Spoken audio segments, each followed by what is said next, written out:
Honourable Sir Roger Douglas. Mr Speaker, I have been warning the government of this moment for the last 2 years. Here is what I said in March 2009. All this talk of bailouts and the like undermines certainty. It suggests to business that the government may begin to actively pick winners and losers, but such an approach is a recipe for disaster. In normal circumstances, Mr Speaker, the government should not step in and bail out AMP. Essential to the operation of the market. Bailouts, Mr Speaker, undermine the certainty by suggesting to business that the government will start to actively pick winners and losers. In AMI's case, this was a company that gained a larger market share than it might otherwise have done through lower premiums made possible by a policy of limiting expenditure, that is, having too little reinsurance. They took the risk, and those who took out insurance with them benefited from the risk for a while. It was a risk that did not work.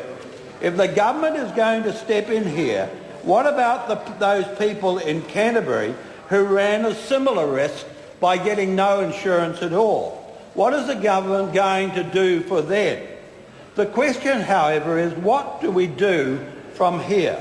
We as New Zealand citizens might just, and I emphasise just, be able to go along with the government decision to bail out AMI, but only, I suggest, under strict certain conditions.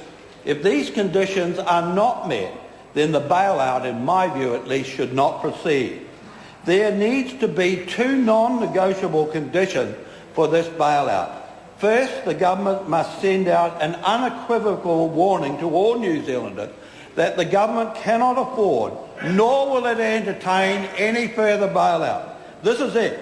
If you want to try to benefit from running a risk, you must be prepared to live with the consequences.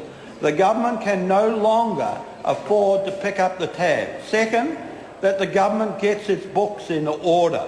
We need, for example, to get government expenditure under control immediately. Going slow, as we have over the last 3 or 4 years, is no longer possible.